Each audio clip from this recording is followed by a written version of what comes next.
The rain hammered against my windshield like 1,000 angry fists, each drop exploding into mist that my wipers could barely clear. The narrow country road stretched endlessly before me, winding through dense forest that seemed to swallow what little light remained of the October evening. I should have stayed home, should have ignored the call from the hospital about my forgotten prescription pad. But routine was all I had left these days, and breaking it felt dangerous in ways I couldn't articulate. My headlights caught something dark sprawled across the yellow line.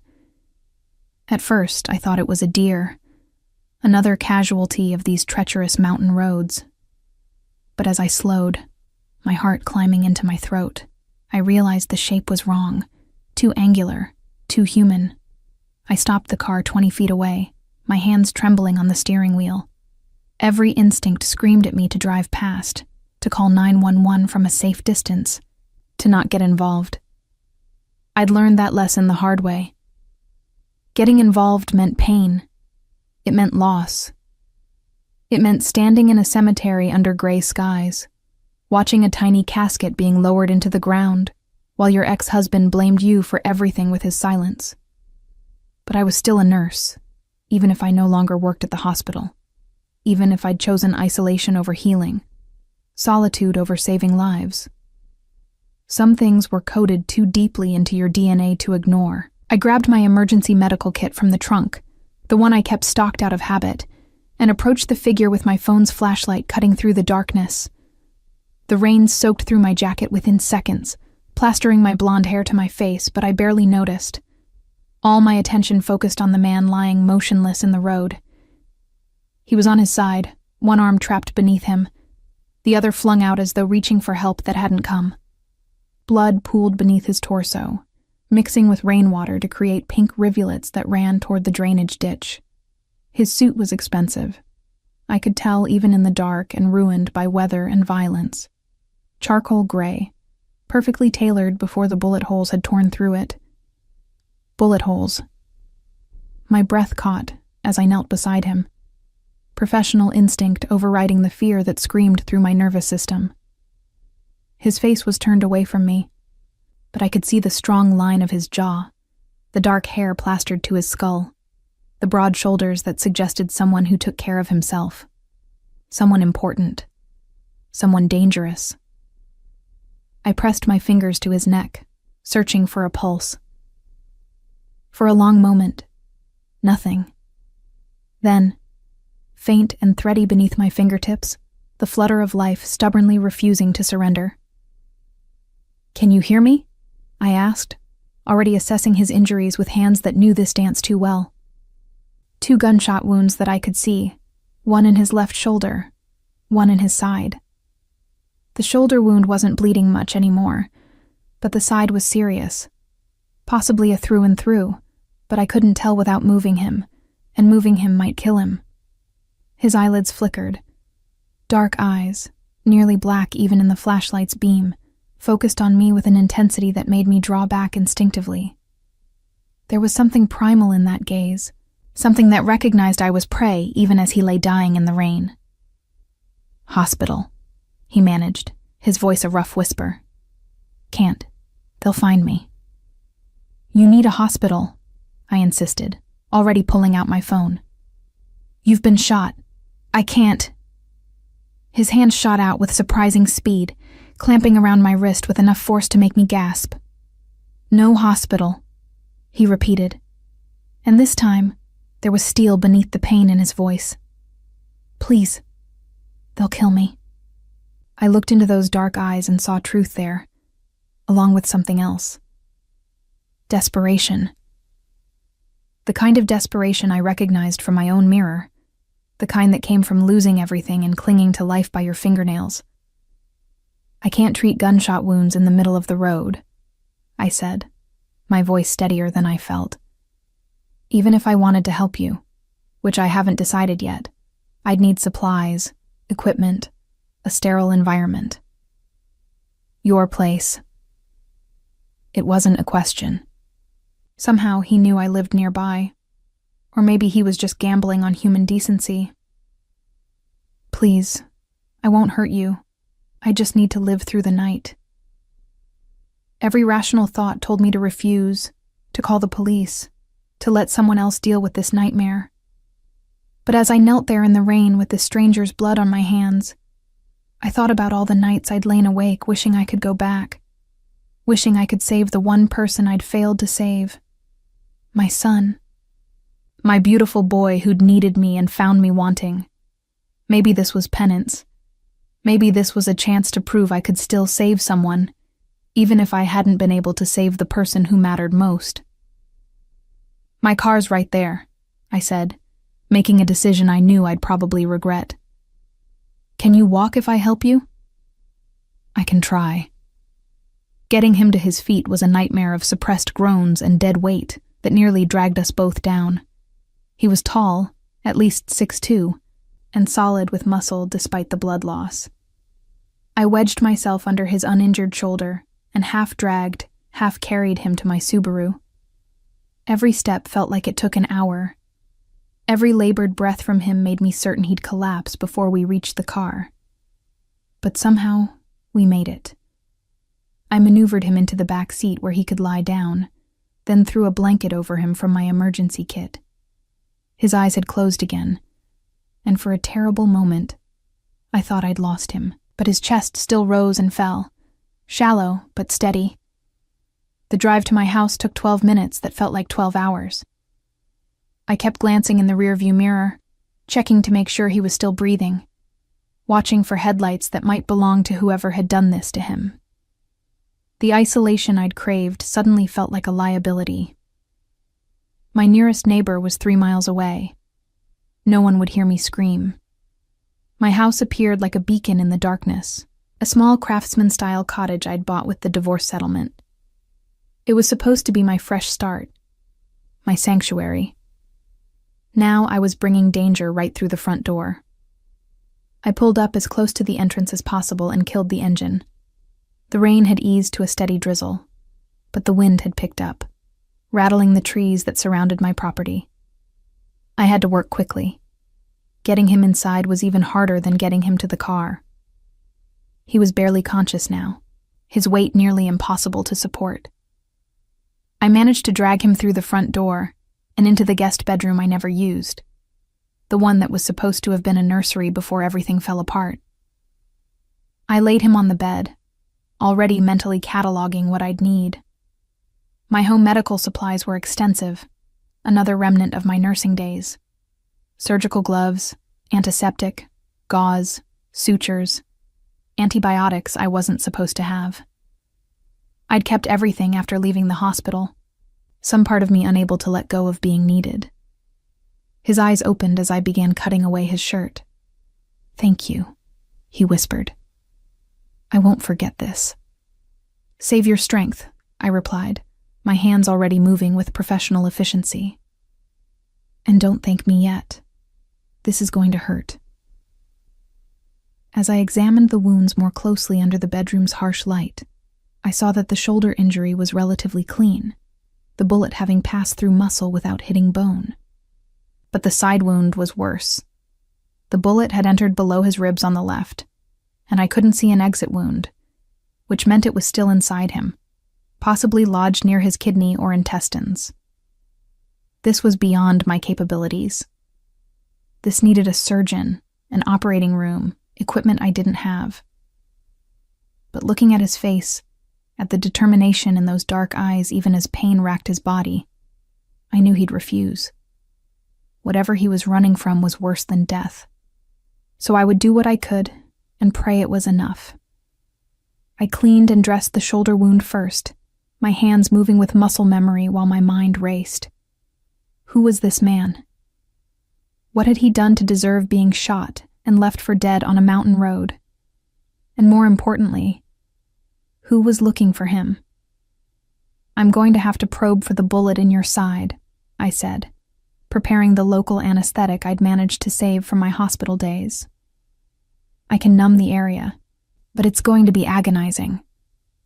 If you have anything you want to tell me before I start, now would be the time."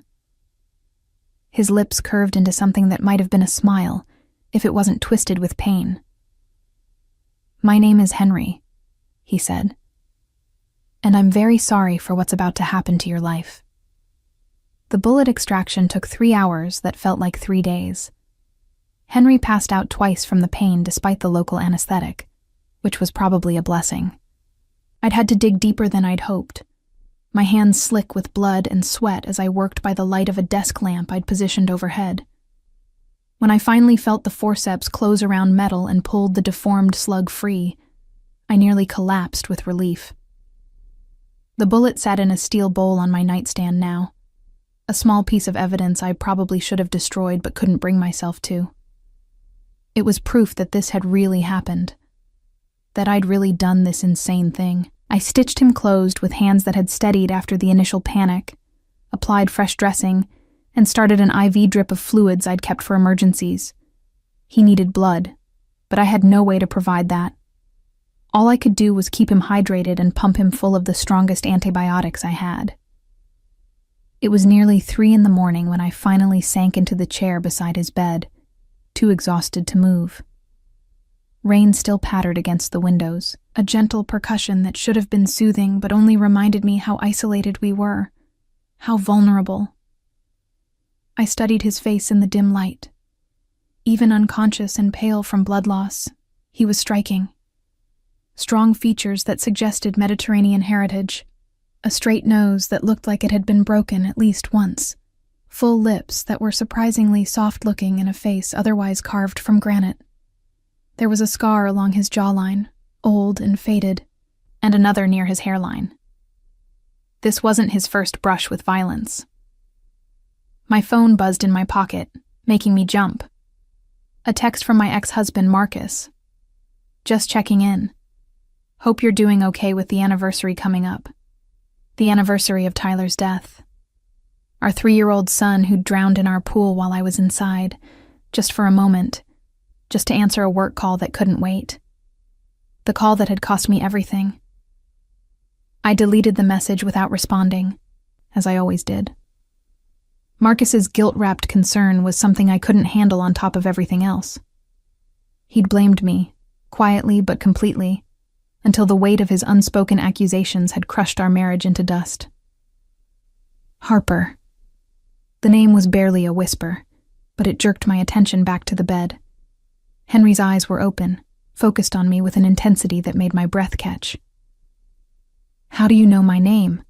I asked, suddenly aware of how isolated we were, how little I actually knew about this man. "You're male," he said, his voice rough with pain. On the table by the door. "Harper Chen. Divorced, I'm guessing from the solo address. Living alone by choice in the middle of nowhere." His dark eyes held mine. "Running from something. You're very observant for someone who was half dead an hour ago. Observation keeps you alive in my line of work." "And what line of work is that?" He was quiet for a long moment, and I thought he might not answer. Then, "The kind that gets you shot and left for dead on a mountain road." "That's not much of an answer. It's all the answer I can give you right now." His hand moved to the IV in his arm, checking it with the knowledge of someone familiar with medical equipment. "You did good work. I'm impressed. I'm a nurse, or I was." I stood, needing distance from his penetrating gaze. "You should rest. Your body needs to heal. Harper." The way he said my name stopped me at the door. "The men who did this to me, they're dangerous. If they find out you helped me, they'll come after you too. I need you to understand that." I turned back to face him. "Who are they?" "People who used to work for me. People I trusted." Something dark and furious flickered across his face. My second in command, my brother in everything but blood, decided he'd rather have my position than his own. Easier to take it if I'm dead. "You're in organized crime," I said flatly. It wasn't a question. I prefer to think of myself as a businessman with occasionally complicated client relationships. His attempt at levity fell flat. "But yes, I run a family. Or I did, before Marco decided to betray me. Every instinct screamed at me to throw him out, to call the police, to end this nightmare before it consumed me. But I thought about the bullet I'd pulled from his body, about the cold calculation required to shoot someone twice and leave them to die. Whatever Henry was, his enemies were worse. How did you survive? I asked instead. Being shot twice and left on a mountain road in the rain. The ambush happened near one of my legitimate businesses, a restaurant up in the hills. Marco and 3 of his men were waiting in the parking lot. I knew something was wrong the moment I saw them, the way they were positioned, but I was arrogant enough to think I could talk my way out of it. He shifted slightly, wincing at the movement. The first shot spun me around. The second one dropped me. They left me for dead because they were in a hurry. Stupid mistake. You crawled to the road? Half a mile through the woods in the rain. There was no pride in his voice, just exhausted determination. I knew if I stayed where they left me, I'd die. Figured the road was my only chance. I imagined that journey, bleeding and in agony, dragging himself through the darkness on the slim hope that someone would find him. Someone who would help rather than finish what Marco had started. You're lucky I came along, I said quietly. Luck had nothing to do with it. His dark eyes held mine. You came along because you were meant to. Because whatever force governs these things knew I needed you specifically. That's a very romantic view of being shot and nearly dying. I'm an optimist. This time his smile reached his eyes, transforming his face into something that made my heart skip. It's kept me alive this long. Over the next few days, I fell into a routine I hadn't expected. Changing his dressings 3 times daily, monitoring for signs of infection that thankfully never materialized, adjusting his pain medication to keep him comfortable, but not so sedated that he couldn't stay alert. He was a model patient, following my instructions without complaint, sleeping when I told him to sleep, eating the soup and bread I prepared even though I knew it wasn't nearly enough nutrition for someone recovering from major trauma. But it was the moments between medical care that unsettled me most. The way his eyes followed me around the room, not threatening, but assessing, as though he were memorizing every detail about me. The brush of his fingers against mine when I checked his pulse, contact that lasted a fraction too long to be accidental. The rough timbre of his voice when he thanked me, something intimate in the simple words. On the 3rd night, I woke to find him standing by the window of his room, one hand braced against the frame for support.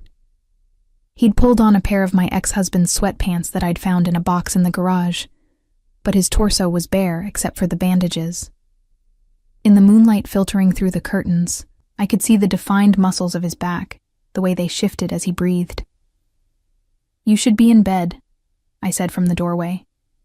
He didn't turn around. Couldn't sleep. Keep thinking about Marco, about how I missed the signs, how I let him get close enough to destroy everything I built. I moved into the room, maintaining a careful distance. You couldn't have known he'd betray you. I should have. His voice was hard with self-recrimination. That's my job to know. To see the threats before they materialize. To protect what's mine. He finally turned to face me, and the raw emotion in his eyes made my breath catch. I failed everyone who trusted me. My family, my people, everyone who depended on me to keep them safe. You're being too hard on yourself. Am I? He took a step toward me, then another, moving with the careful control of someone in pain, but determined not to show it. Marco didn't act alone. He had help from at least 3 of my captains, maybe more. That kind of betrayal doesn't happen overnight. It means I missed weeks, maybe months of planning. It means I was so focused on external threats that I didn't see the knife being sharpened behind my back. He was close now. Close enough that I could smell the antiseptic from his bandages mixed with something else. Something essentially male that made my pulse quicken.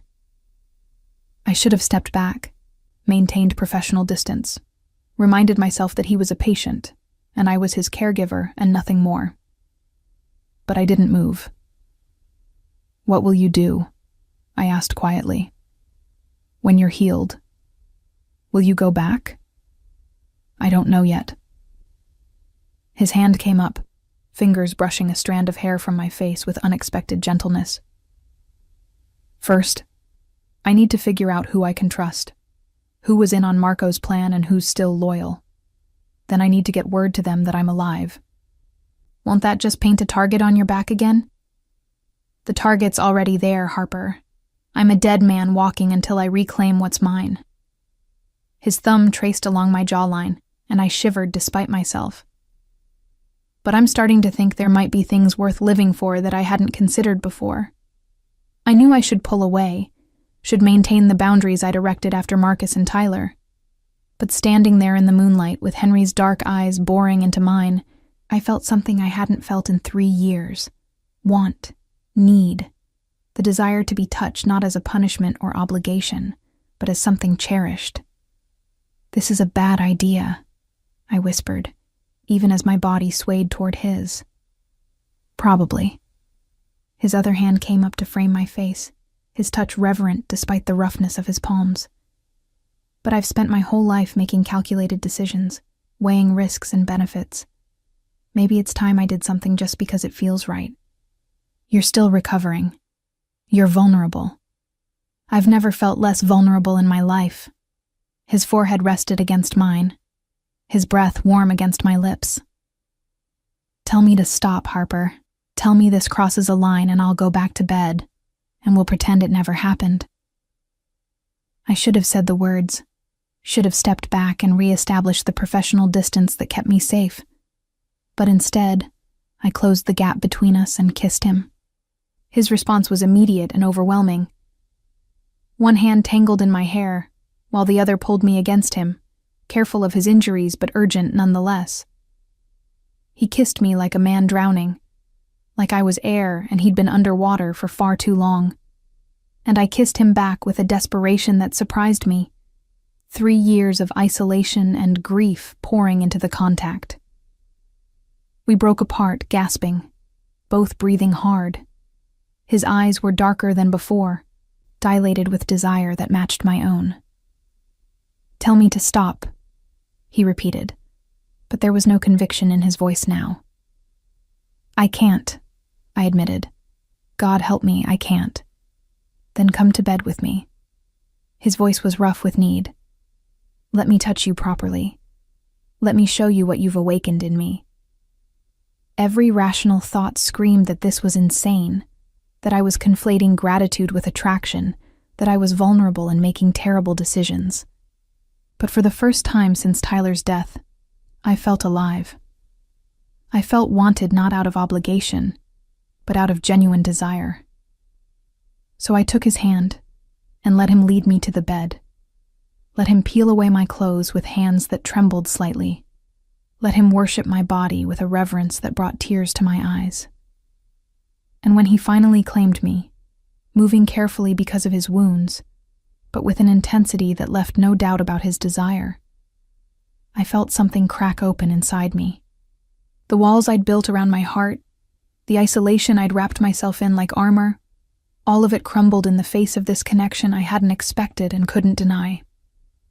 Afterward, we lay tangled together in the sheets, his fingers tracing lazy patterns on my bare shoulder. "This complicates things," he murmured. "That's an understatement." "I'm going to have to leave soon. Once I'm strong enough to travel, I need to make contact with people I trust, start planning my return." "I know." The words hurt more than I expected. Already I was imagining this room empty again, my life returning to its previous isolation. Only now it would be worse because I'd know what I was missing. "Come with me," he said suddenly, his hand stilling on my shoulder. "When I go, come with me, Harper." I lifted my head to look at him, seeing the seriousness in his dark eyes. "You don't mean that. You barely know me." "I know enough." His hand cupped my face with that same gentle possessiveness. I know you're strong enough to cut a bullet out of a man without flinching. I know you're brave enough to help a stranger even when every instinct told you to run. I know you're lonely in a way that matches my own. And I know that what we have, this connection, it's rare, too rare to walk away from. Your world is dangerous. It is, he agreed, but you're not safe here either, not anymore. The moment I stepped into your life, you became part of this whether we want it or not. At least with me, I can protect you. I don't need protection. Everyone needs protection, Harper. Even strong, capable women who save lives in the middle of the night. His thumb stroked across my cheekbone. Let me be that for you. Let me give you a reason to stop running from life. I wanted to say yes. God, how I wanted to say yes. But fear held me back. The same fear that had kept me isolated for 3 years. I can't. I'm sorry, Henry. But I can't walk into your world. I barely survived losing everything once. I won't put myself in a position to lose it all again. Something flickered in his eyes. Hurt, perhaps, or disappointment. But he nodded, accepting my decision even as his arms tightened around me. Then we have whatever time we have. And I'll make sure you remember me when I'm gone.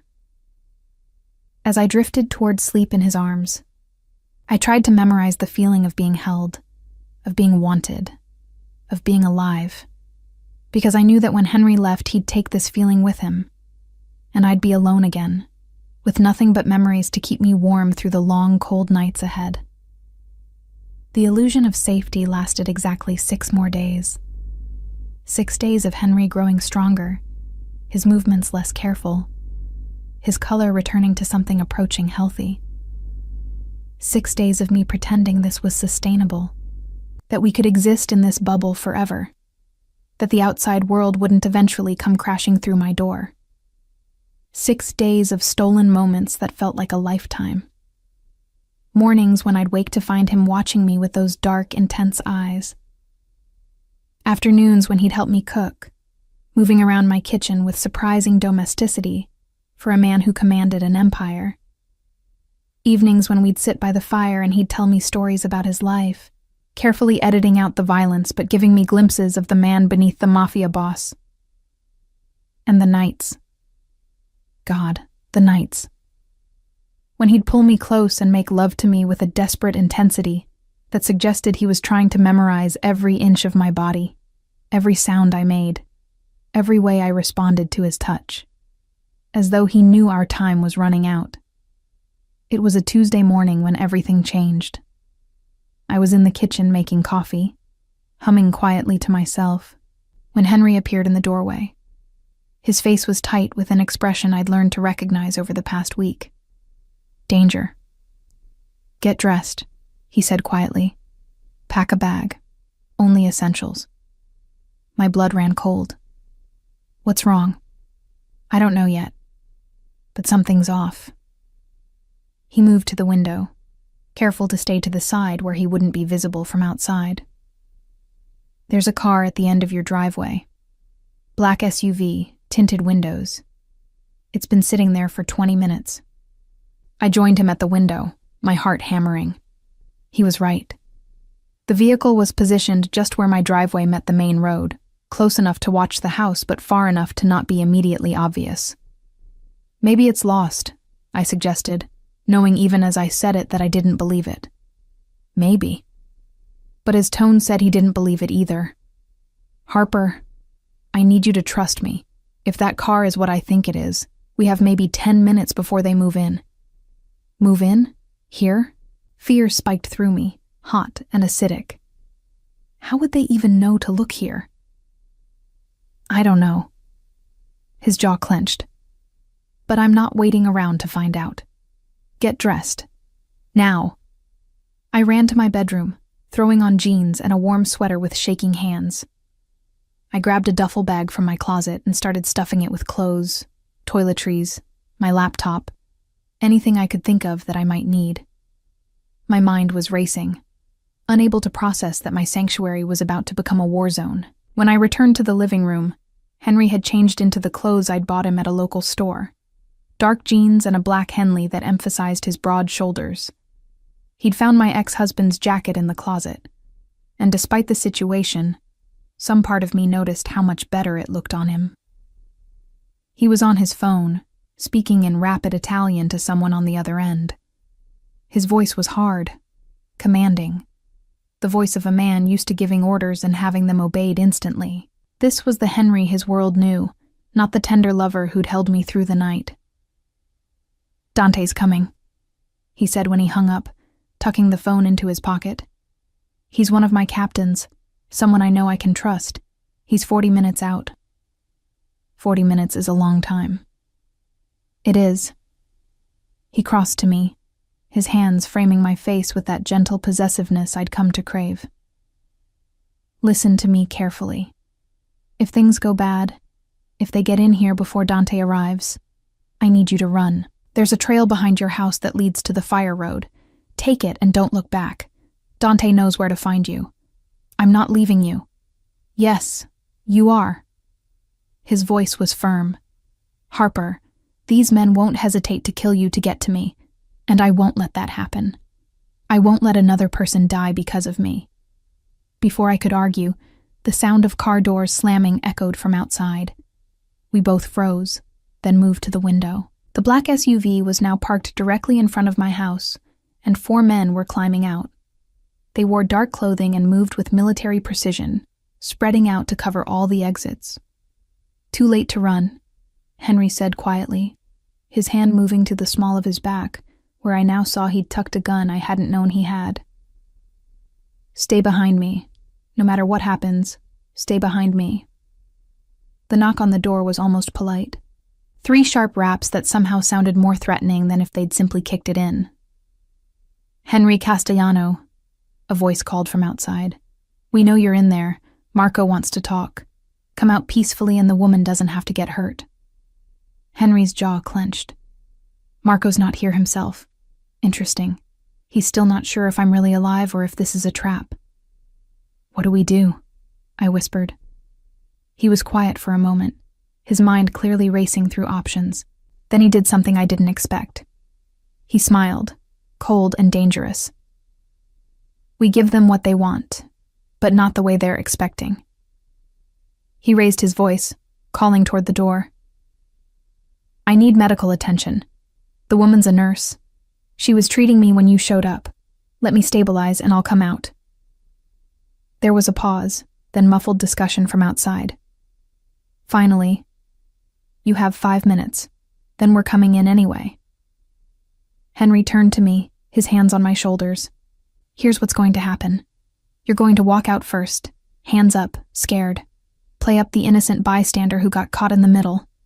They'll separate us, probably put me in their car. When that happens, you run. Dante will be here soon, and he'll find you." That's a terrible plan. It's the only plan that keeps you alive. His dark eyes bored into mine. "Harper, please. I can't protect you if I'm worried about you getting caught in the crossfire. I need to know you're safe." Every instinct screamed at me to refuse, to stay with him no matter what, but I also knew he was right. In whatever was about to happen, I'd be a liability, not an asset. "Promise me you'll survive this," I said, my hands fisting in his shirt. "Promise me I'm not about to watch another person I care about die." His expression softened, some of the hardness leaving his eyes. "I promise. I've survived worse than this, Harper, and now I have something to survive for." He kissed me then, hard and desperate, pouring everything unsaid into the contact. When we broke apart, both breathing hard, he turned me toward the door. "Time to perform," he murmured. "Make it convincing." I took a shaking breath and opened the door, my hands raised. The 4 men immediately tensed, weapons rising to point at me. "Please," I said, letting my voice shake with genuine fear. "Please don't hurt me. I'm just a nurse." He was injured on the road and I helped him. I didn't know who he was. I swear I didn't know. The man who seemed to be in charge, a thick-necked brute with cold eyes, gestured with his gun. "Come out slowly, hands where we can see them." I stepped onto the porch, my heart hammering so hard I thought it might burst from my chest. Behind me, Henry emerged, his hands also raised, moving slowly to show he wasn't a threat. "Marco's going to be pleased," the leader said, a cruel smile twisting his features. "He thought you were dead for sure. Going to be real satisfying for him to finish the job himself. Tell Marco if he wants to kill me, he should have the balls to do it in person instead of sending his lapdogs," Henry replied, his voice cold and controlled. The punch came fast, a vicious backhand that split Henry's lip and sent blood spattering. I gasped, taking an involuntary step toward him before catching myself. His eyes met mine, and I saw the warning there. Don't react. Don't give them leverage. "Put him in the car," the leader ordered. "Zip-tie the woman and leave her. She's nobody." Two of the men grabbed Henry, forcing him toward the SUV with more violence than necessary. He didn't resist, just kept his eyes on me until they shoved him into the back seat. The leader approached me with zip ties, and I forced myself to stand still, to not fight as he secured my hands behind my back. "You're lucky," he said, his breath hot and sour against my face. "Marco doesn't like unnecessary witnesses, but he figures you've seen enough. Keep your mouth shut about what happened here, and you might live to see tomorrow." Then they were gone, the SUV peeling out of my driveway with Henry inside. I stood frozen on my porch, my hands secured behind my back, watching the vehicle disappear around the bend. As soon as they were out of sight, I twisted my hands, testing the restraints. The man had been careless, more interested in intimidation than actual security. With some effort and pain, I managed to work one hand free, then the other. I ran inside, grabbing my duffel bag and phone. My hands shook as I dialed the number Henry had programmed into my contacts. A man answered on the first ring. "This is Dante," the voice said, rough with a thick Italian accent. "You Harper?" "Yes, they took him. 4 men in a black SUV. They left maybe 2 minutes ago, heading east on Mountain View Road. I'm 15 minutes out. Stay where you are." "No." The word came out stronger than I expected. "I'm coming with you. He wouldn't have been here if not for me. I'm not hiding while he faces this alone." There was a pause. "You understand what you're saying? Where this road leads?" "I understand." And I did. I was choosing to step into Henry's world, to accept all the danger and darkness that came with it. "I'm done running. Tell me where to meet you." When Dante's truck pulled up 12 minutes later, I was waiting at the end of my driveway with my bag. He was a mountain of a man, easily 6'4" with shoulders that barely fit through doorways. His face was scarred and brutal, but his eyes held a sharp intelligence. "You're smaller than I expected," was all he said as I climbed into the passenger seat. "I'm stronger than I look." He grunted what might have been approval and hit the gas. "Marco's taken him to the old Merino warehouse on the waterfront. It's where they've been operating since they thought the boss was dead." "How many men?"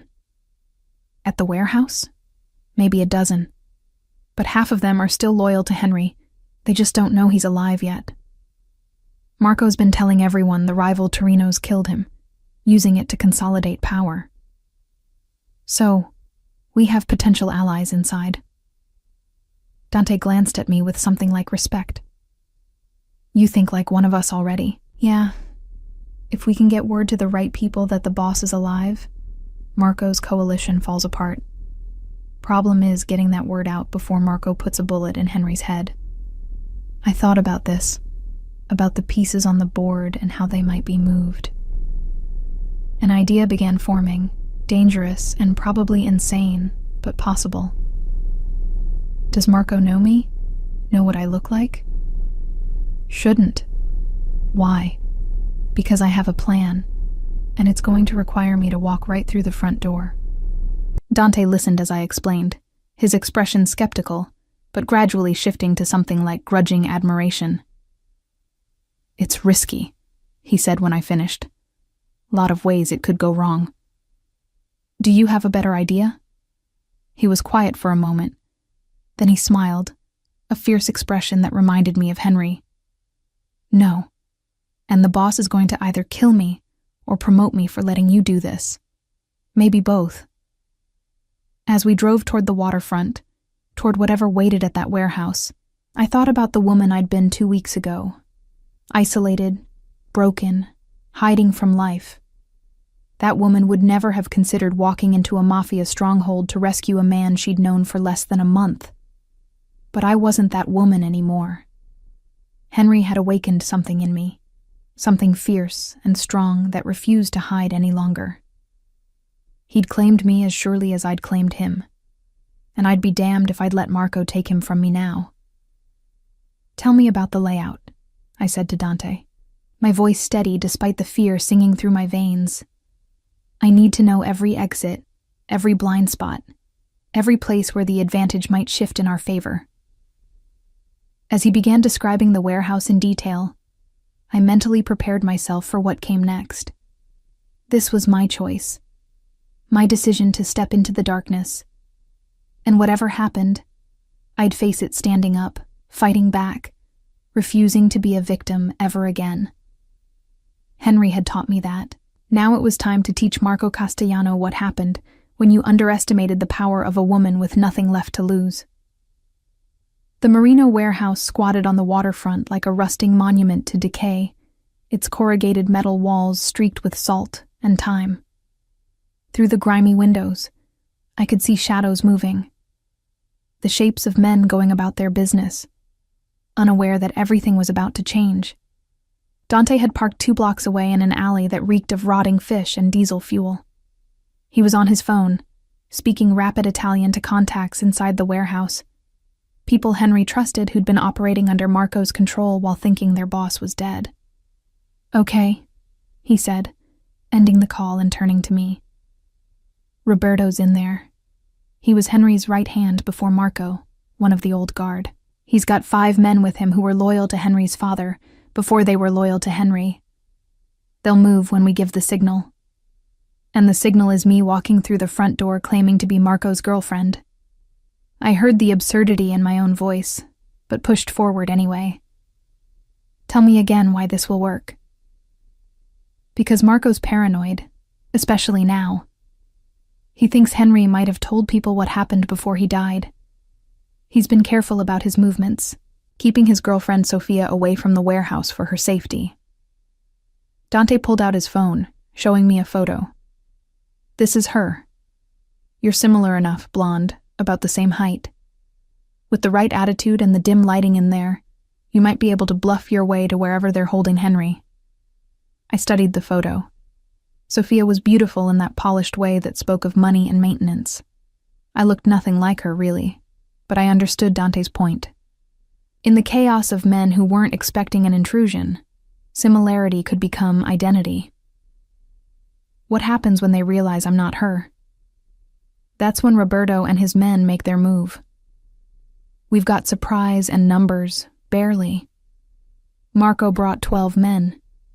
6 are loyal to him. 6 were loyal to Henry but think he's dead.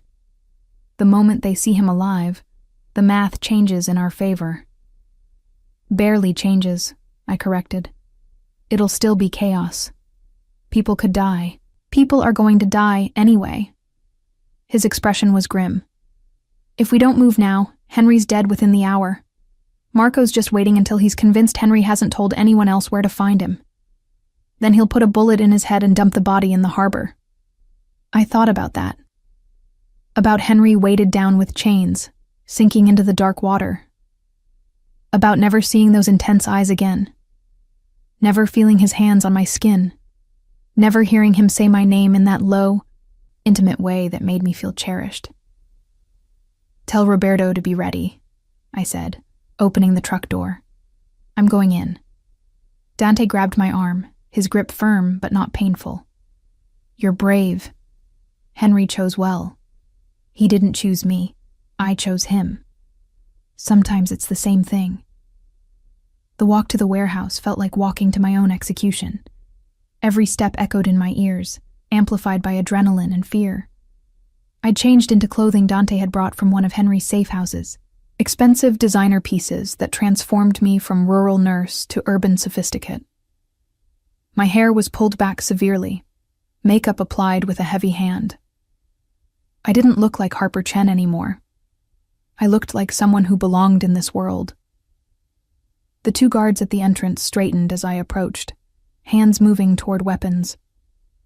I channeled every ounce of entitled irritation I could muster. About time someone opened this door. I snapped in my best impression of a woman used to getting her way. Marco's expecting me. Tell him Sophia's here and she's not happy about having to come to this disgusting place. The guards exchanged glances. Boss didn't say nothing about you coming. Boss doesn't tell you everything. I let my voice drip with condescension. Now are you going to let me in, or do I call Marco and tell him his girlfriend is standing outside being harassed by his men? Because I promise you don't want that conversation. Another exchange of glances. Then the shorter guard shrugged. Your funeral. He's in the back office with the prisoner. Prisoner. The word sent ice through my veins, but I kept my expression bored and irritated as they opened the door. The warehouse interior was dimly lit and cavernous, filled with stacked crates and shadows. Men lounged against walls or sat at makeshift tables playing cards. I counted 8 visible, which meant 4 more were somewhere I couldn't see. I walked with confidence I didn't feel, my heels clicking on concrete, heading toward the back where I could see a light spilling from an office door. The men watched me pass with varying degrees of interest, but none moved to stop me. To them, I was just the boss's girlfriend, nothing worth paying attention to. The office door was slightly ajar. Through the gap, I could hear voices.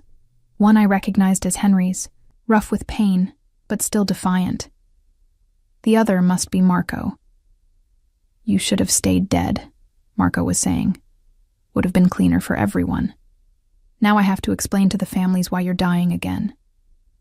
The families are going to ask why you betrayed me in the first place. Henry's voice was steady, despite whatever they'd done to him. You think they'll accept your leadership after you murdered their rightful boss? They'll accept it because they'll have no choice. With you gone and your loyalists eliminated, I'll be the only one left who knows how to run things. They'll fall in line or fall apart. I took a breath and pushed the door open, channeling Sophia's entitlement. Marco, I've been waiting in the car for 20 minutes. You said this wouldn't take long. Marco spun around, his gun coming up automatically before recognition hit. He was shorter than I'd expected, maybe 5'8", with the kind of wiry build that spoke of violence rather than gym time. His face was all sharp angles and suspicious eyes. Sophia? Confusion warred with anger in his expression. I told you to stay away from here. You also promised we'd have dinner tonight. Remember? Your mother's expecting us? I let irritation edge my voice, not looking at Henry even though every cell in my body screamed to check on him. Are you almost done with whatever this is?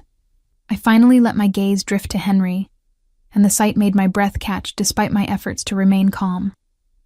He was tied to a chair, his face bruised and bleeding. They'd reopened his shoulder wound, fresh blood seeping through the bandages I'd applied just this morning, but his eyes were alert, and when they met mine, I saw recognition flash followed immediately by understanding. This won't take much longer, Marco said, his attention divided between me and Henry. Just finishing some business. Go wait outside. In this neighborhood? Are you insane? I moved further into the room, deliberately positioning myself between them. I'll wait here. Just hurry up. Marco's eyes narrowed. You never came to the warehouse before. Why now? Because you've been avoiding me all week. I let real frustration bleed into my voice, the frustration of days spent worrying about Henry. You promised things would calm down after you took over, that we'd have more time together. But you're still running around playing mob boss while I sit alone in that apartment. Things are complicated right now. Things are always complicated with you. I took another step, positioning myself directly in Marco's line of fire to Henry. Who is that anyway? Why does he look familiar? He's nobody, old business. Marco's hand came up to my arm, trying to guide me away. Go wait with the men outside. I'll be done in 5 minutes. That's when I made my move. As Marco's hand touched my arm, I grabbed it and twisted hard, using his own momentum to throw him off balance. At the same time, I shouted at the top of my lungs, "Henry Castellano is alive!" For a frozen moment, nothing happened. Then chaos erupted. Marco recovered faster than I'd hoped, his fist catching me in the ribs and sending me stumbling backward. But my shout had carried through the warehouse, and I heard the immediate response. Voices raised in confusion and anger. Furniture scraping as men jumped to their feet. Henry was moving despite his restraints, using his weight to tip the chair backward, away from Marco's immediate reach. Marco's gun came up, tracking toward him, and I didn't think. I just launched myself at Marco, hitting him low and hard. The gun went off, deafeningly loud in the enclosed space. The bullet went wild, punching through the wall. Marco and I hit the ground hard, and his elbow caught me in the face, stars exploding across my vision. Then Dante was there, having crashed through the back entrance. His massive fist connected with Marco's jaw, and the smaller man went flying. Through the office door, I could see the warehouse had erupted into a full brawl. Men were fighting each other. Loyalties suddenly divided now that Henry was revealed to be alive. Dante hauled me to my feet with one hand, while covering Marco with his gun with the other. "You okay?" "Fine." I rushed to Henry, my hands fumbling with the ropes binding him. "Are you hurt? Did the bullet—" "I'm fine." His voice was rough with emotion. "Harper, you insane, beautiful woman. You walked right into a warehouse full of killers. You would have done the same for me." The ropes finally gave way, and Henry surged to his feet despite his injuries. His hands framed my face, and he kissed me hard and desperate, tasting like blood and relief. "Remind me to either kill you or marry you when this is over." "Why not both?" A gunshot from the warehouse made us break apart. The fighting was intensifying, men choosing sides in real time. Through the office window, I saw Roberto, recognizable from Dante's description, rallying men to Henry's side. But Marco's loyalists were fighting back hard. Marco himself was stirring on the floor, shaking off the effects of Dante's punch. His hand was moving toward his gun, and I saw the moment he found it, saw him starting to bring it up toward Henry. I didn't think. I grabbed the metal desk lamp and brought it down hard on Marco's wrist. The gun clattered away, and Marco howled with pain and rage. Dante stepped forward and pressed his gun to Marco's temple. "Give me a reason," Dante growled. "Please, stand down." Henry's voice, commanding and powerful despite his injuries, carried through the warehouse. "Everyone, stand down now." The fighting gradually ceased as men realized their boss was not only alive but present. The warehouse fell into an eerie silence, broken only by heavy breathing and the occasional groan of someone injured. Henry walked to the office door, and I followed, staying close. His presence commanded the space in a way I'd never seen before. This was Henry Castellano as his world knew him. Powerful, dangerous, absolutely in control. "Marco thought he could take what wasn't his," Henry said, his voice carrying to every corner of the warehouse. "He thought you'd all fall in line after I was dead. But I'm not dead, and I want to know right now who stands with me and who stands with the traitor." Men began moving, slowly at first, then with more certainty. Those loyal to Henry stepped forward. Those who'd sided with Marco stayed back, their faces showing varying degrees of regret and calculation. It was over in minutes. Marco's coalition crumbled without their leader, men surrendering or fleeing out the back exits. Dante and Roberto rounded up those who stayed, securing them efficiently.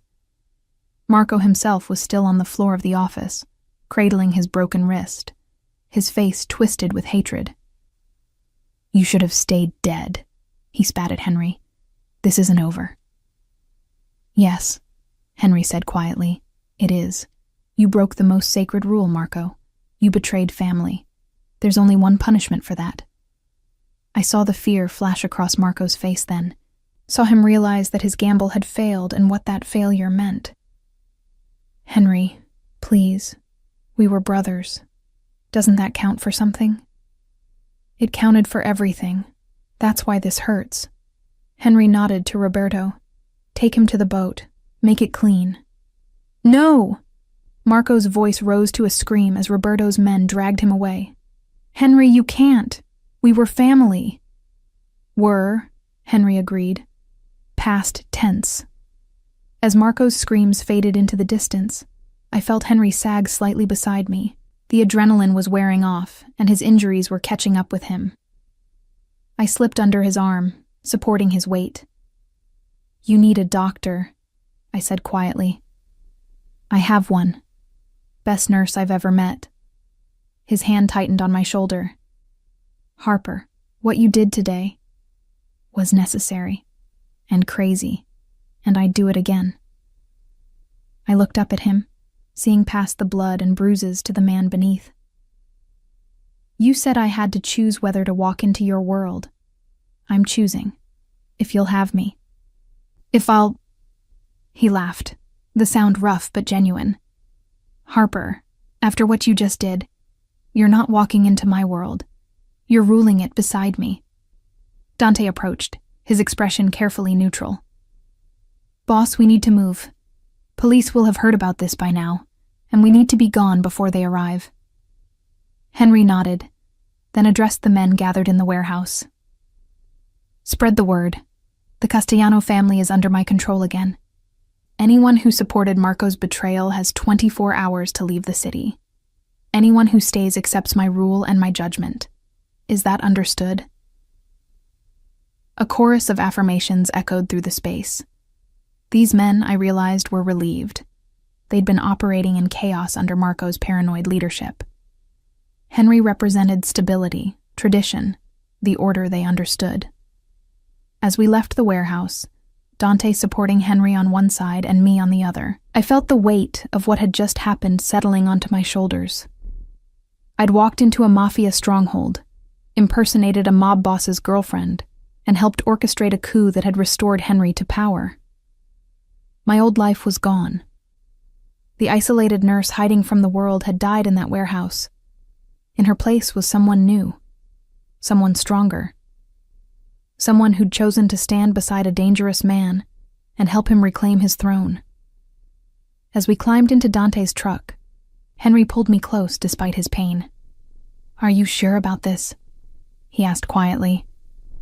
"Once we leave here, there's no going back to normal. You'll be mine, publicly and completely. Every enemy I have will see you as a target. Every ally will judge whether you're worthy to stand beside me. It's a hard life, Harper." I thought about my empty cottage, the 3 years of isolation, the safe life I'd built that had felt more like a tomb than a sanctuary. Then I looked at Henry, at the blood and bruises, and the fierce intelligence in his dark eyes. "I'm sure," I said. "Take me home." "Home," he repeated, and something in his voice made it sound like a promise. "Yes, let's go home." Home turned out to be a penthouse in the city's most exclusive building, the kind of place I'd only seen in magazines. Floor-to-ceiling windows overlooked the glittering skyline. Modern furniture and shades of charcoal and cream created spaces both elegant and comfortable, and artwork that probably cost more than my cottage hung on the walls. But it was the security that truly announced whose home this was. Cameras monitored every entrance. Armed guards stood at subtle posts throughout the building, and the elevator required both a key card and fingerprint scan to reach the top floor. This was the fortress of a man who'd learned that betrayal could come from anywhere. "It's temporary," Henry said, as Dante helped him into the penthouse, "until I'm sure all of Marco's people are gone and the situation is stable. Then we'll go wherever you want." "A secret cabin in the mountains?" I suggested, helping him to the leather sofa. "Somewhere with no cell service and no mafia wars?" "If that's what you want." His hand caught mine, thumb stroking across my knuckles. "Harper, I meant what I said. You rule beside me now. That means your voice carries weight. Your decisions matter. If you want out of the city, out of this life, I'll find a way to make that happen." Liar. But I smiled to take the sting from the word. You can't just walk away from who you are, and I wouldn't ask you to. Besides, after today, I'm in this whether I want to be or not. Marco's allies won't forget that I helped take him down. "No," Henry agreed grimly. "They won't. Which is why you're going to need protection, training, people you can trust. Starting with actual medical attention for you." I was already moving toward the bathroom where Dante had said there were first aid supplies. "Those wounds need to be cleaned and redressed, and I want to make sure they didn't do any internal damage when they beat you." "Yes, Dr. Chen. Nurse Chen. Don't promote me just because we're sleeping together." His laugh followed me into the bathroom. When I returned with supplies, Dante had gone and Henry was carefully removing his shirt. The sight of his injuries made anger spike through me. The bullet wounds I'd so carefully treated were inflamed and seeping. Fresh bruises mottled his ribs in shades of purple and yellow. There were burns on his arms that looked like cigarettes. "What did they do to you?" My voice came out harder than I'd intended. Marco wanted information. Who else knew I was alive, where I'd been hiding, who was still loyal to me? Henry's expression was distant, shuttered. Standard interrogation techniques. Nothing I haven't experienced before. That doesn't make it okay. I began cleaning the wounds with perhaps more force than necessary, making him wince. "Sorry." "Don't be. I like that you're angry on my behalf. It's been a long time since anyone cared enough to be angry for me rather than at me." I worked in silence for a while, my hands moving with practiced efficiency, but questions burned in my mind, things I needed to understand about the life I'd chosen. Marco said something about the families. What did he mean? "The 5 families control organized crime in this region. We're one of them, have been for 3 generations. My grandfather built the Castellano family from nothing. My father expanded it, and I've been maintaining it for the past decade." He watched me work, his dark eyes thoughtful. Marco thought killing me would make him the new boss. But the families don't work that way. Leadership has to be earned, proved. They'd never accept someone who murdered his predecessor. So what happens now? Now I have to prove I'm still strong enough to lead. That means meetings with the other families, demonstrations of power, making sure everyone knows the Castellanos are stable, despite Marco's attempted coup. His jaw tightened. It means appearing strong even when I'm recovering from being shot twice and beaten. You need time to heal. I need to consolidate power before someone else sees an opportunity in my weakness. His hand covered mine, stilling my movements. "That's where you come in." I pulled back, studying his face. "What do you mean?" Marco's betrayal made me look weak. It showed that someone close to me could turn, could nearly succeed in taking everything I'd built. The other families will be watching, wondering if the Castellanos are still strong enough to hold our territory. He pulled me closer until I was standing between his knees. "But if I return from near death with a woman strong enough to walk into a warehouse and engineer my rescue? If I show them that I have someone I can trust absolutely, someone who chose to stand with me rather than being born into this life? That's power, Harper. That's the kind of strength they respect. You want to use me as a political statement. I want to make you my partner in every sense of the word." His hand settled on my waist. Not just my lover or my nurse or the woman I'm protecting. My equal, my queen, the person I trust with everything, including my life. The weight of what he was offering pressed down on me. This wasn't just about us anymore. It was about power, politics, the complex web of alliances and obligations that governed his world. I don't know how to be what you need. You already are what I need.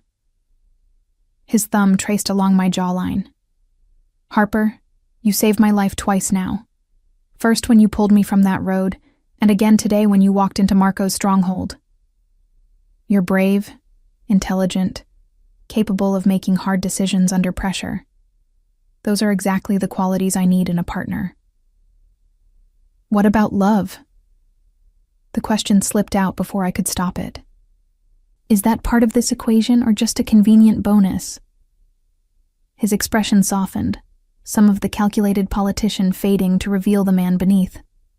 I told you in the warehouse I'd either kill you or marry you. I was only half joking. He pulled me down onto his lap, careful of his injuries. I'm in love with you, Harper Chen. Completely, irrationally, against all my better judgment. You walked into my life when I was dying and gave me a reason to live. You saw me at my weakest and didn't turn away. How could I not fall in love with that? I'm in love with you too. Saying it out loud made it real, solidified something that had been building since that first night. But love and power are complicated things to mix. Everything worth having is complicated. His lips found mine, the kiss gentle despite the intensity behind it. Say you'll stay.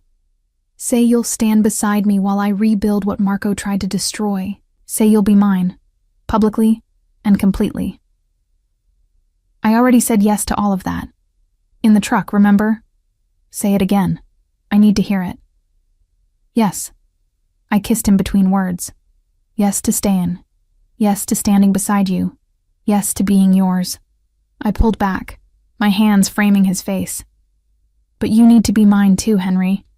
This doesn't work if it's one-sided. I need to know you're as committed to me as I am to you.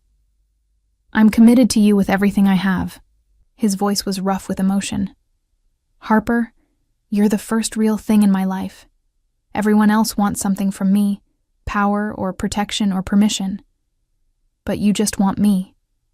The man, not the boss. How could I not commit to that completely? We stayed like that for a long moment, wrapped around each other, the city lights glittering beyond the windows. Then exhaustion caught up with both of us. I finished treating his wounds, gave him pain medication, and helped him to the bedroom. The bed was enormous, covered in black silk sheets that probably cost more than my car. But when Henry pulled me down beside him and wrapped his arms around me, it felt like the safest place in the world. Tomorrow, he murmured against my hair, already drifting toward sleep. Tomorrow we start planning. But tonight, just stay with me. Always, I promised. The next few weeks were a whirlwind of activity that would have been overwhelming if I hadn't had Henry beside me every step. His injuries healed slowly, but his mind was sharp and his determination absolute. We moved through his world together, me learning the complex rules and relationships while he slowly consolidated power. There were meetings with the other families, tense affairs where I was scrutinized and judged by men in expensive suits who dealt in violence and fear. Henry introduced me not as his girlfriend or companion, but as his partner, making it clear that disrespecting me meant disrespecting him. Some accepted this more gracefully than others. Don Salvatore, the elderly head of the Marino family, actually smiled when we were introduced. Smart move, Castellano. A strong woman beside you shows strength, not weakness. My Rosa was the same way. But others were less welcoming. Vincent Torres, young and aggressive as the new head of his family, barely acknowledged me. Bringing outsiders into family business, he muttered to his lieutenant, loud enough for everyone to hear. Gets people killed. Henry's response was ice cold. Careful, Torres. That sounds like a threat against my partner.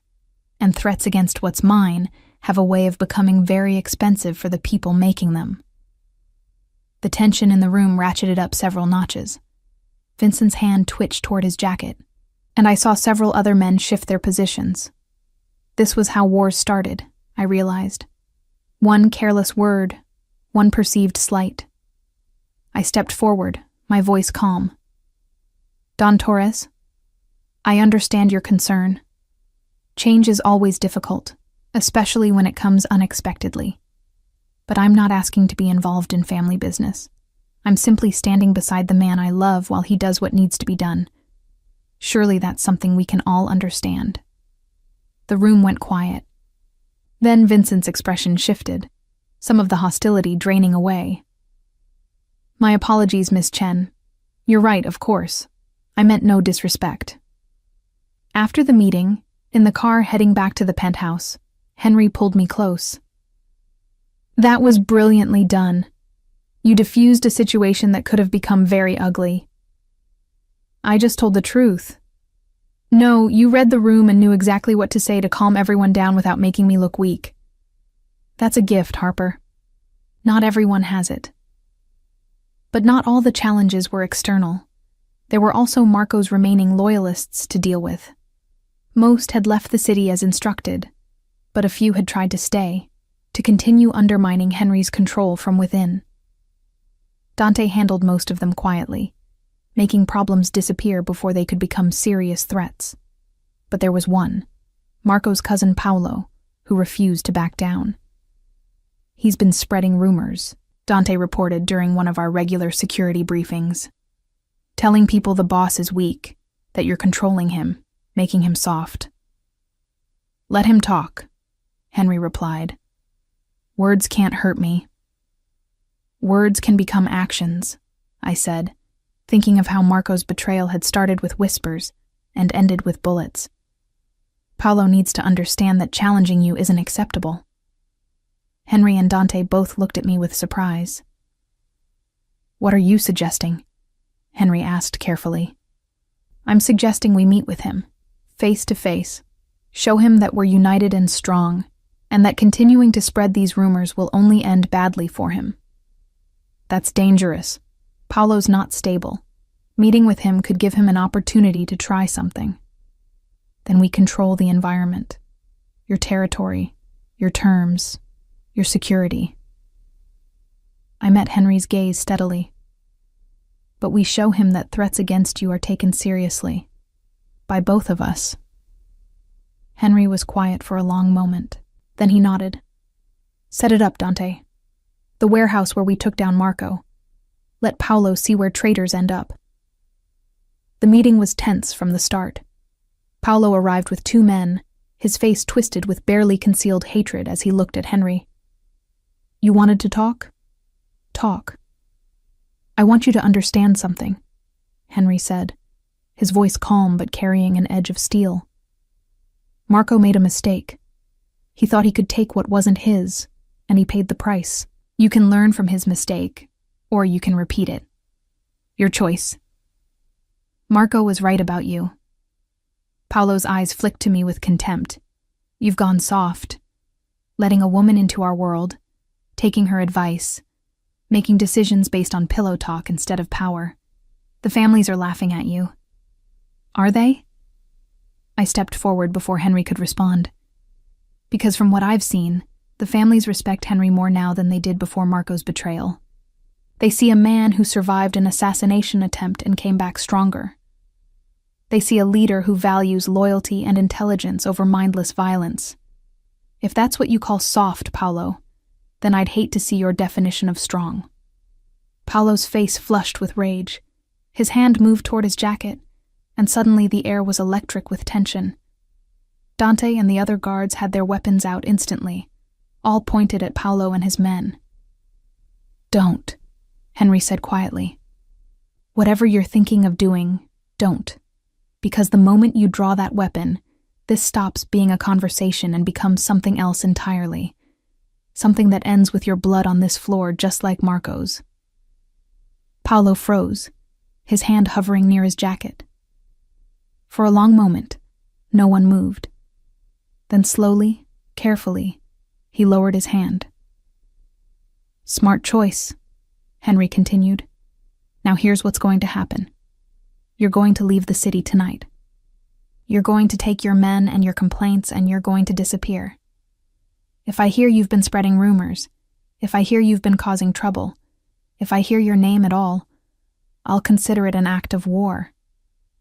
And wars are expensive, Paolo. Ask Marco how expensive. You can't just exile me. I'm family." Marco was family too. That didn't save him. Henry's voice was absolute. "You have until midnight to be gone. After that, I stop being merciful."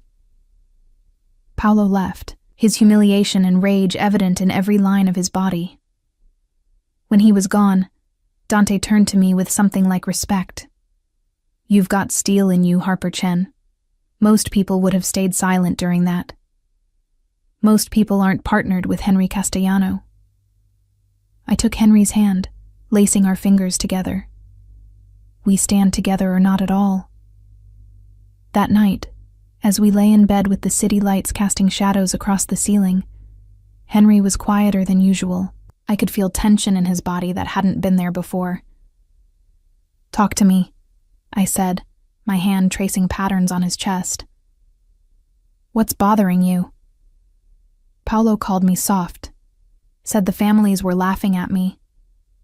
His voice was carefully controlled, but I heard the uncertainty beneath. "What if he's right? What if bringing you into this world, showing that I care about someone, makes me look weak?" I propped myself up on one elbow, looking down at him. "Do you think I make you weak?" "No, you make me stronger." "Then that's all that matters. Henry, anyone who looks at us and sees weakness isn't paying attention. They're not seeing the woman who walked into a warehouse full of armed men to save you. They're not seeing the partnership we've built, the way we support each other. They're seeing what they expect to see because it fits their worldview better than the truth. And what's the truth? The truth is that we're dangerous together. You have the power and connections. I have the ability to read people and situations. Combined, we're formidable. Anyone who doesn't see that is going to find out the hard way." He pulled me down for a kiss that was equal parts gratitude and desire. "I don't deserve you." "Probably not, but you're stuck with me anyway." "Good, because I'm never letting you go." As we made love that night, slow and tender despite the danger swirling around us, I felt something settle into place. This was my life now. Not the isolated existence I'd built after Tyler's death, but something vibrant and dangerous and alive. I'd stepped into Henry's world completely, and in doing so, I'd found pieces of myself I'd thought were lost forever. Strength, purpose, the will to fight for something beyond mere survival, and most importantly, love. The kind of love that didn't flinch from danger or hide from truth. The kind that stood firm even when the world tried to tear it apart. Henry had claimed me that first night on the road, pulling me into his world whether I wanted it or not. But I'd claimed him right back, choosing to stand beside him, even when it would have been easier to walk away. We were bound now, by blood and bullets, and a love forged in the fires of betrayal and survival. And I wouldn't have it any other way. 3 months after the warehouse confrontation, Henry and I stood on the balcony of our penthouse, watching the sun set over the city that we'd fought so hard to claim. His arm was around my waist, his touch possessive but tender, and I leaned into the solid warmth of his body. "Dante called," he said, his voice carrying that note of satisfaction I'd learned to recognize. "Paolo was spotted in Miami trying to set up his own operation. He won't be a problem anymore." I didn't ask what that meant. I'd learned that some details were better left vague. Instead, I focused on the larger picture. "Are things stable now? With the families?" "As stable as they ever are in this world." His hand tightened on my waist. Don Salvatore has formally recognized you as my equal partner. The others are following his lead. Even Vincent Torres has come around, though I think that has more to do with you helping his sister when she was in trouble than any real change of heart. That had been an unexpected development. Vincent's younger sister, Maria, had gotten involved with a man who turned out to be using her to get information on her family. When she'd come to me in tears, desperate for help, but afraid to tell her brother, I'd helped her extract herself from the situation quietly. Vincent had been grateful enough to shift from hostile to neutral, which in this world was practically an alliance. "What about your family?" I asked. "Your real family, not the business one. You've been avoiding talking about them." Henry was quiet for a long moment. Then, "My parents died when I was 20. Car accident. Though there were always rumors, it was something else.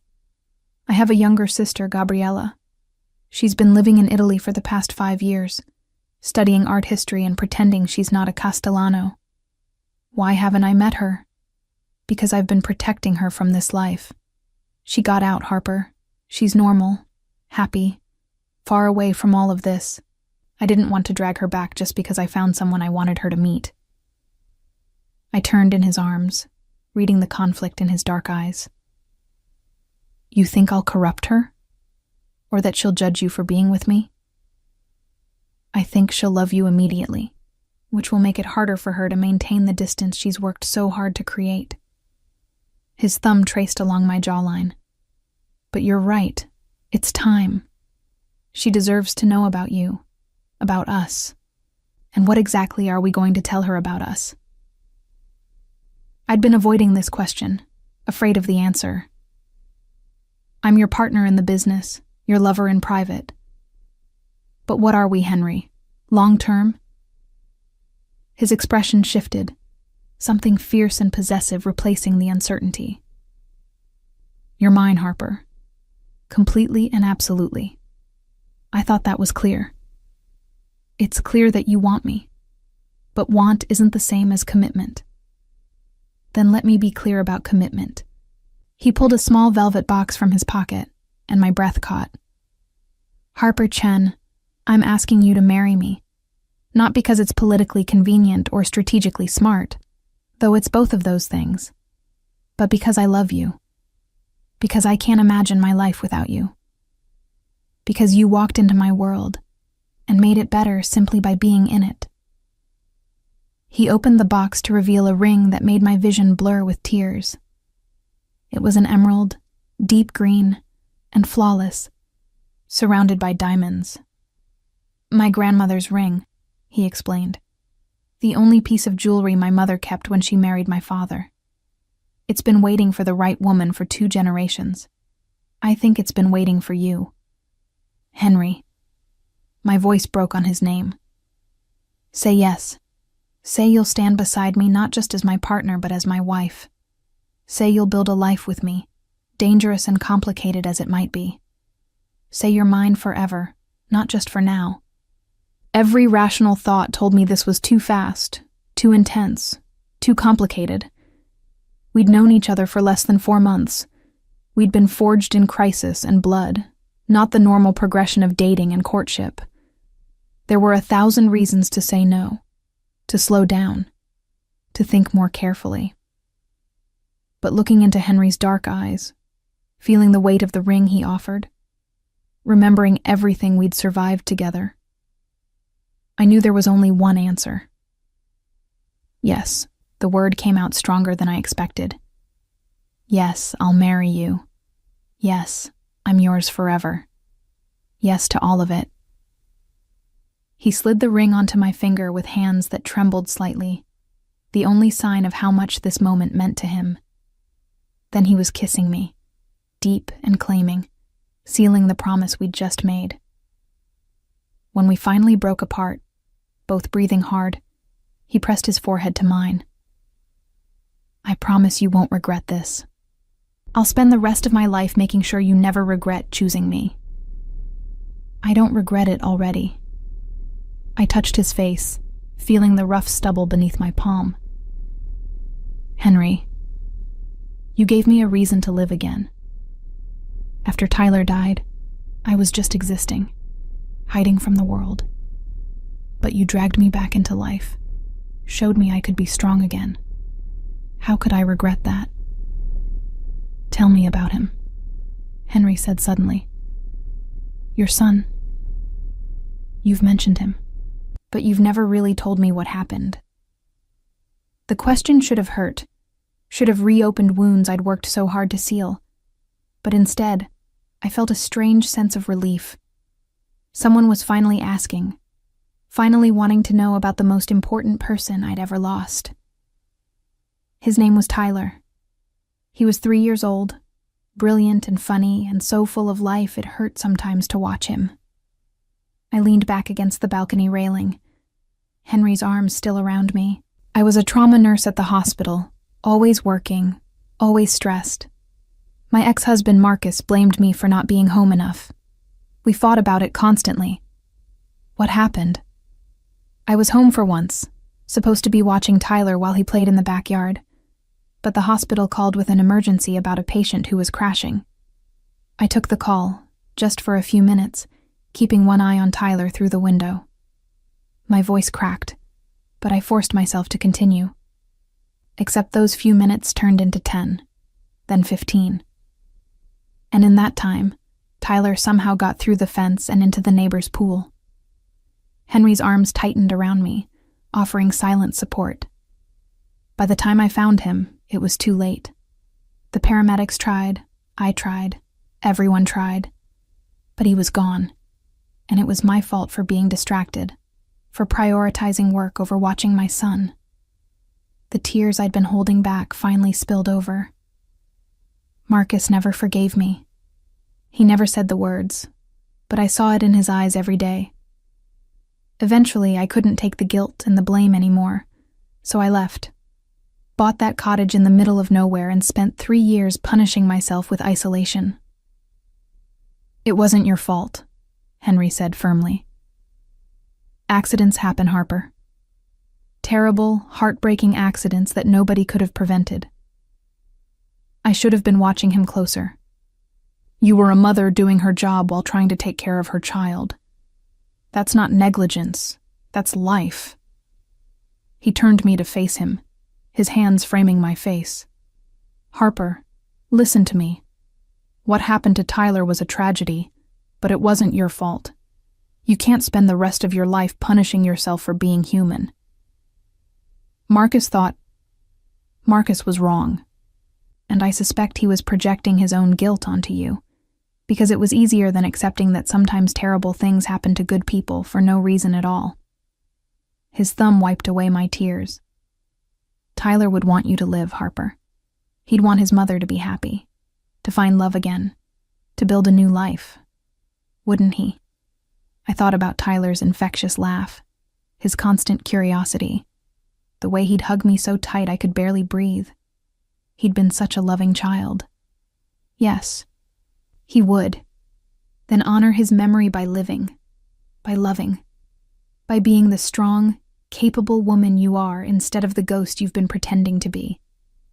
His words broke something loose inside me, 3 years of grief and guilt that I'd been carrying alone. I sobbed against his chest, and he held me, murmuring soft reassurances in Italian, letting me finally mourn properly. When the tears finally subsided, I felt lighter than I had in years. Thank you, I whispered. For listening, for understanding, for not judging. Never. He kissed my forehead. We're partners, Harper. That means sharing everything, the good and the bad. Your past, your pain, your fears. All of it. Then it's only fair you share yours. I pulled back enough to look at him. You said your parents' death might not have been an accident. Tell me. He was quiet for a long moment, his expression distant. My father was consolidating power, making moves that threatened some of the old guard families. There were rumors he was going to try to unite all 5 families under Castellano leadership. 3 days after those rumors started, his car went off a cliff on a mountain road. And you think someone arranged it? I know someone did. The brakes had been tampered with. The investigation confirmed it. But they could never prove who was responsible, and pushing too hard would have started a war we couldn't win. So I dropped it, took over the family at 20 years old, and spent the next decade making sure I was strong enough that no one would dare try the same thing with me. His jaw clenched. Except Marco proved that even strength isn't always enough. But you survived. You came back stronger. Because of you. He pulled me close again. Harper. Before you, I was operating on autopilot, running the family, maintaining power, surviving. But I wasn't living. You changed that. You gave me something to live for beyond mere survival. We saved each other, I said simply. You pulled me out of isolation. I pulled you off that road. Fair trade. His laugh was soft and genuine. I got the better end of that deal. The wedding was small by Mafia standards, only about 50 people, instead of the hundreds that would have been traditional. We held it at a private estate outside the city, in a garden overlooking the water. Gabriella flew in from Italy, and despite Henry's concerns, she embraced me immediately. Finally, she said, holding me at arm's length to study me. Finally, he found someone worthy of him. I was starting to think he'd married the business. He tried that. It didn't work out well. She laughed, and I could see the family resemblance in her smile. I like you already, Harper. Take care of my brother. He acts tough, but he's got a soft heart under all that armor. I know. It's one of the things I love about him. The ceremony itself was traditional, performed by a priest who'd known Henry's family for decades. I wore a simple white dress, elegant but not ostentatious, and carried white roses. Henry wore a black suit that emphasized his dark good looks, and when he saw me walking toward him, the love in his eyes made my breath catch. You're beautiful, he whispered as I took my place beside him. My wife, my partner, my queen. Your equal, I corrected softly. Always. The vows were traditional, but when Henry spoke his, he added something that made tears spring to my eyes. I promised to honor the memory of those we've lost by building a life worthy of their sacrifice. I promised to never take for granted the gift of your love, and I promised that whatever challenges we face, we'll face them together, as equal partners in all things. When it was my turn, I looked into his dark eyes and spoke from the heart. I promised to stand beside you in light and darkness. I promised to be your strength when you need it, and to lean on you when I need yours. I promise that the love we've forged in fire will never be extinguished, no matter what tries to destroy it. And I promise that we'll build something beautiful from the ashes of our past pain. Don Salvatore himself gave the toast at the reception, raising his glass with a smile. To Henry and Harper Castellano, may their union bring strength to their family and peace to all our families. And may anyone who threatens their happiness find themselves regretting that decision very quickly. The implied threat drew laughter from the assembled families, but beneath it was absolute seriousness. I was protected now not just by Henry, but by every alliance he'd built. Threatening me meant threatening them all. Later, as we danced under the stars with our small group of allies and family watching, Henry pulled me close. Have I told you yet today that I love you? At least a dozen times, but I'll never get tired of hearing it. Good, because I plan to say it every day for the rest of our lives. His hand came up to cup my face. Harper Castellano, it suits you. It does. And it was true. The name felt right in a way my married name to Marcus never had. This wasn't about losing my identity, but about gaining a new one. I was still Harper Chen, trauma nurse and survivor. But I was also Harper Castellano, partner to a powerful man, and forced to be reckoned with in my own right. 6 months after the wedding, I stood in the office Henry had created for me in the penthouse. It was elegant and functional, with space for both the medical supplies I still kept on hand and the books I'd accumulated about business strategy and power dynamics. I'd discovered I had a talent for reading situations and people, for seeing connections others missed. Henry called it my gift. I called it survival instinct honed by years in emergency medicine. Currently, I was reviewing reports about a potential new alliance with a family from Boston. The terms seemed fair, but something was bothering me about the timing. "You're frowning," Henry said from the doorway. "That's never good. These reports from Boston, something's off about them." He crossed to my desk, reading over my shoulder. "What are you seeing?" "The Moretti family wants to ally with us, combine our territories for stronger control of the Northeast. But they're offering too much too fast. No negotiation, no posturing, just here's everything we have. Let's be friends." I tapped the papers. "That's not how this works. There's always negotiation." Henry was quiet, studying the reports with new eyes. "You think it's a trap?" "I think it's worth being very careful about. Maybe send Dante to Boston to do some quiet investigation before we commit to anything." "Smart." He pulled me to my feet, his arms circling my waist. "This is exactly why I need you. You see things I miss because I'm too focused on the big picture. That's what partners do. We fill in each other's blind spots." As it turned out, my instincts were correct. Dante discovered that the Morettis were being investigated by federal authorities and were looking to entangle the Castellanos in their schemes to spread the legal liability. We declined the alliance, and 3 months later, the Moretti family collapsed under the weight of a massive RICO case. "You saved us from that," Henry said that evening, toasting me with a glass of wine. "If we'd allied with them, we'd be facing those same charges right now." "I had help. Dante did the investigation." "But you saw the warning signs. That's the gift, Harper. The ability to see what others miss." He pulled me into his lap, his hands settling on my waist with familiar possessiveness. "I couldn't do this without you." "Yes, you could. You did it for years before I came along." "Did it? Yes. But not as well. Not with the same clarity." His lips found the sensitive spot below my ear. "You make me better, Harper. In every way that matters."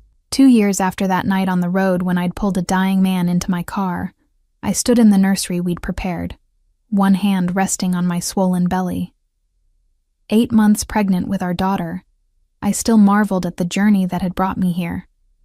From isolated nurse hiding from life, to wife of a mafia boss, partner in running an empire, mother to a child who would be born into a world of danger and luxury. Henry appeared in the doorway, his expression soft as he watched me. "Thinking about Tyler?" I'd told him I wanted to name our daughter Sophie, but if we had a son someday, I wanted to name him Tyler, to honor the child I'd lost while celebrating the family I was building. Always, but also thinking about how far we've come. 2 years ago, I was alone in that cottage, convinced I'd never be happy again. And now, look at us. He crossed to me, his hands settling over mine on my belly. Our daughter kicked, a strong thump against our joined palms. She's going to be beautiful like her mother and stubborn like her father. God help us all. His laugh was warm against my hair. I love you, Harper Castellano, more than I thought it was possible to love anyone.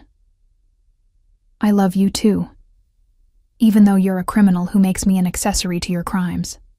Alleged criminal. Nothing's ever been proven. Because you're very good at what you do.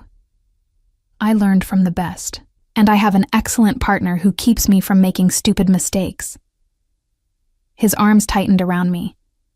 We're going to be okay, you know. All of us. This family we're building, it's going to last. I leaned back against his solid warmth, feeling our daughter move beneath our hands, and knew he was right. We'd been forged in fire and blood, tested in ways most couples never experienced.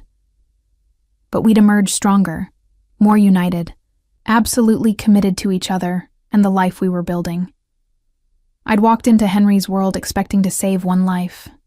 Instead, I'd found my own life, had discovered that strength I'd thought I'd lost after Tyler's death, had learned that love could grow in the darkest places.